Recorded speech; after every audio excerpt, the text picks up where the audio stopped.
नमस्कार, मैं हूं रत्ना और आप देख रहे हैं सी न्यूज़ भारत। आई रुक करते इस खबर की ओर। मोदी सरकार के 12 साल पूरे होने पर राजनीतिक बयानबाजी तेज हो गई है। चंदौली में आयोजित प्रेस वार्ता के दौरान समाजवादी पार्टी के सांसद वीरेंद्र सिंह ने केंद्र सरकार पर निशाना साधते हुए युवाओं, किसानों और आम जनता से जुड़े मुद्दों पर जवाब मांगा।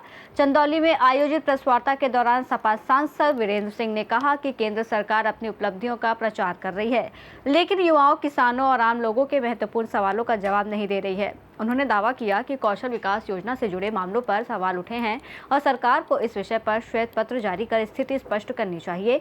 सांसद ने आरोप लगाया कि बेरोजगार युवाओं और पीड़ित वर्ग के अधिकारों को इनकी अनदेखी की गई है। वीरेंद्र सिंह ने शिक्षा व्यवस्था से जुड़े मुद्दों को भी उठाया। उन्होंने सीबीएसई और नीट परीक्षा प्रणाली पर सवाल खड़े करते हुए कथित अनियमितताओं की जांच की मांग की। प्रधानमंत्री नरेंद्र मोदी और जवाहरलाल नेहरू की तुलना पर पूछे गए सवाल के जवाब में उन्होंने कहा कि इस प्रकार की तुलना के लिए अभी लंबा समय लगेगा। सपा सांसद ने भाजपा के डबल इंजन मॉडल पर भी टिप्पणी करते हुए कहा कि इसका असर जनता पर पड़ रहा है। साथ ही उन्होंने दावा किया कि समाजवादी पार्टी आगामी 2027 विधानसभा चुनाव में प्रदेश की सभी 403 सीटों पर पूरी ताकत के साथ चुनाव लड़ेगी। खुलासा हमारे राष्ट्रीय अध्यक्ष जी ने इस पीडीए आरक्षण घोटाला बुकलेट के जरिए लिखित रूप से सरकार और प्रेस के माध्यम से लोगों तक पहुंचाया है और चैलेंज किया है इस सरकार को कि अगर इसमें एक भी डाटा गलत हो तो वो चाहे तो समाजवादी पार्टी के खिलाफ कार्रवाई कर सकते। इसलिए हम सब आज जिले स्तर पर आपको आमंत्रित किए हैं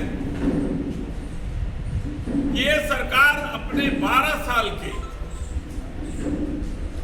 उपलब्धियों को गांव-गांव और जिले-जिले जाकर के जो अपनी कामयाबी गिना रही है, पीठ थपथपा रही है। हमने 12 साल की 12 इनके योजनाओं को फेल होते हुए देखा। आए थे तो हम 15 लाख की बात नहीं करेंगे, लेकिन 100 स्मार्ट सिटी की घोषणा किए थे। वो क्या योजना सफल है? और उसी तरीके से हर घर नल योजना, नल से जल योजना, हम चंदौली जनपद की बात करते हैं। 10% घर में भी ठीक तरीके से पानी हर घर नल योजना के तहत नहीं जा पा रहा। पूरी तरीके से लूट लिया गया है इस योजना के तहत। इस योजना के तहत लूट लिया गया है और ये योजना पूरी तरीके से पूरे देश में फेल है और उत्तर प्रदेश में विशेष रूप से चंदौली में तो और ही फेल है। कौशल विकास योजना, इसमें 50,000 करोड़ रुपया पूरे देश में आवंटित हुआ था और 1 लाख विद्यार्थियों के खाते में हर डिस्ट्रिक्ट के जरिए करीब 1 करोड़ से ऊपर विद्यार्थियों को लाभार्थी बनाया गया। सीएजी की रिपोर्ट कहती है कि इस समय 15,000 करोड़ रुपए का घोटाला किया गया।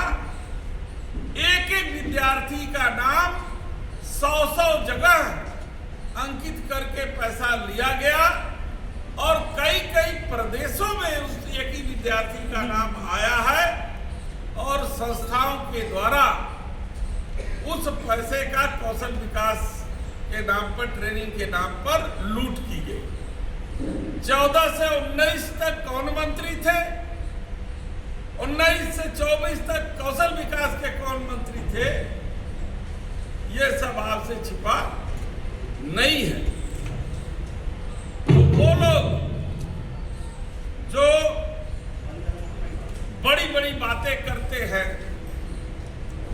साफ सुथरी राजनीति की बात करते हैं। उनके मंत्रित्व काल में इस तरीके के घोटाले हुए हैं। चंदौली से सीनू संवाददाता अंकित सैनी की रिपोर्ट। मोदी सरकार के 12 साल पूरे होने के अवसर पर शुरू हुई ये राजनीतिक बयानबाजी आने वाले समय में और तेज हो सकती है।